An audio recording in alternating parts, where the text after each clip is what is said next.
नमस्कार मैत्रिणींनो, स्वागत आहे तुमचे रेणूच्या व्लॉगमध्ये। आज आपण बनवणार आहोत खव्याचे पाकातले गुलाबजाम। गुलाबजाम करण्याकरता मी इथं हा 250 ग्रॅम खवा घेतलाय, म्हणजेच पाव किलो। आता मी हा छान मळून घेणार आहे। गुलाबजाम करता नेहमी थोडासा पिवळसर किंवा गुलाबी रंगाचा खवा घ्यायचा। स्पेशल असा गुलाबजामचा खवा मिळतो, तो घ्यायचा आणि हा खवा छान मळून घ्यायचा आहे आपल्याला। त्यात जे काही गुठळ्या असतील त्या निघाल्या पाहिजेत। पूर्ण असा सॉफ्ट करून घ्यायचा आहे।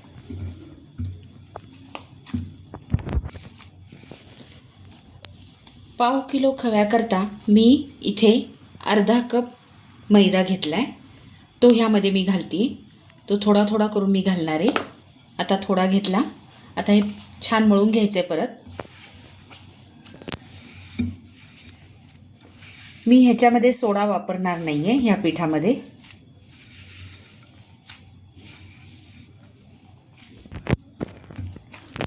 हे बघा, पीठ असं छान एकसंध झाल्यानंतर परत मी अजून आता थोडा मैदा त्यामध्ये ॲड करणार आहे।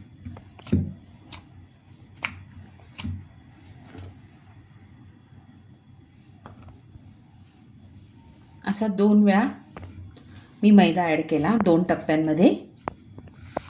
आता परत छान असं आपल्याला हे पीठ मळून घ्यायचंय प्रेशर देऊन।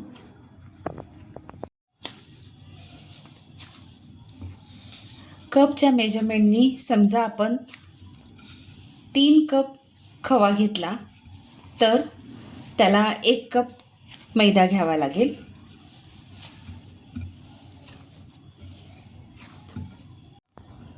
हे बघा, हे अशा पद्धतीने पीठ आपल्याला मळत राहायचंय फुल प्रेशर देऊन।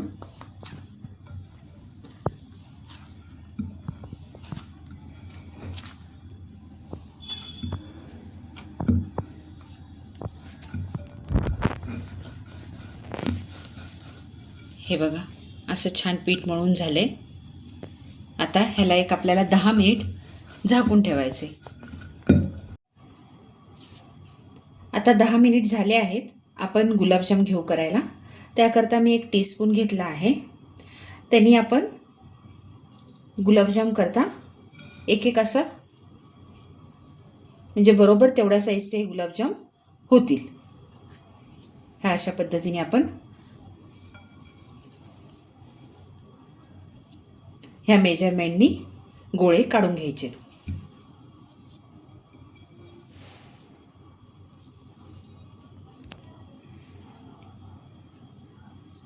हे बघा, ह्याने काय होतं, सगळे गुलाबजाम एका साईजचे होतील।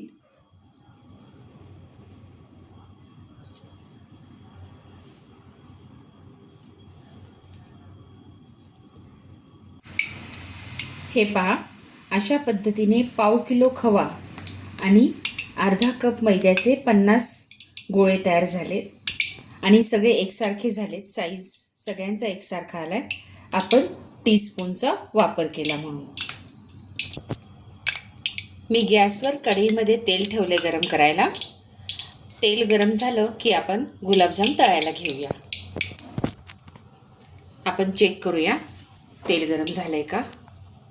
मी थोडंसं पीठ टाकून बघितलं त्यामध्ये, तेल गरम झाले। हे बघा, आता मी गोळे सोडते त्यामध्ये। आपल्याला मंद गॅसवर हे तळून घ्यायचे।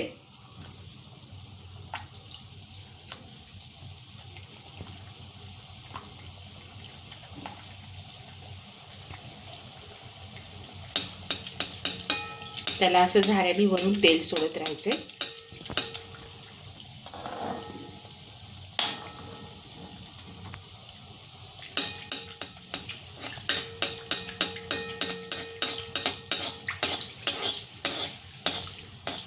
बारीक गॅसवरच आपल्याला गुलाबजाम तळायचे, नाहीतर ते आतून कच्चे राहतात जर मोठ्या गॅसवर तळले तर। हे बघा, छान फुगतायत ते, मी सोड्याचा वापर न करता सुद्धा।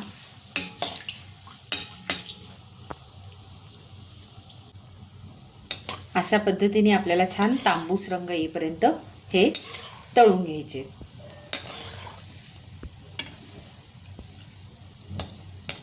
हे बघा, हे छान तळले गेलेत. मी आता ह्याला एका प्लेटमध्ये काढून घेते.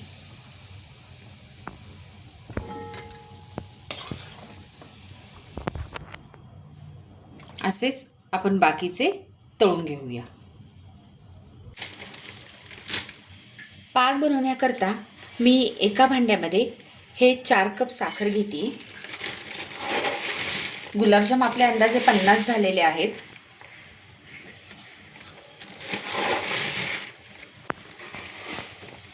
चार कप साखर घ्यायची आपल्याला.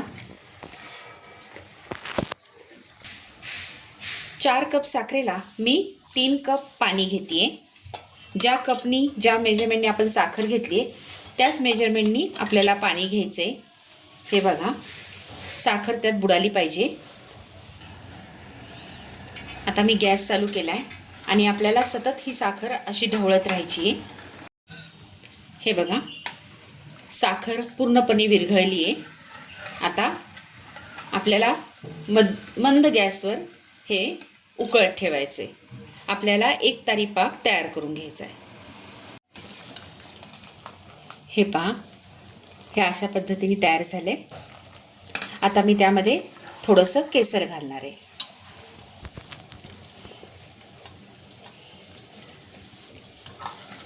मी थोडंसं केसर घातलं यामध्ये.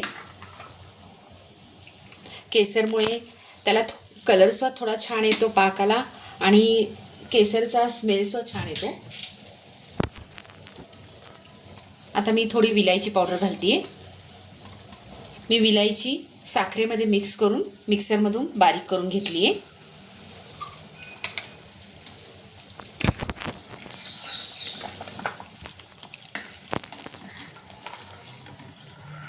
हे असं मिश्रण आपण थोडं सतत ढवळत राहायचं.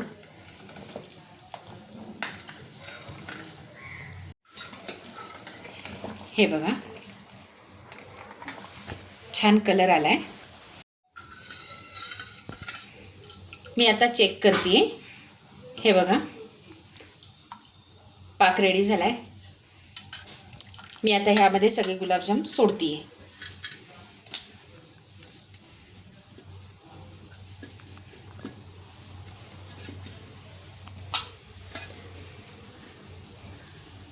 अशा पद्धतीने. तुम्हाला माझी आजची रेसिपी कशी वाटली हे मला कमेंट करून जरूर कळवा. अशाच माझ्या रेसिपी पाहत राहा आणि बनवत राहा. आणि माझ्या चॅनेलला लाईक, शेअर, सबस्क्राईब जरूर करा. धन्यवाद.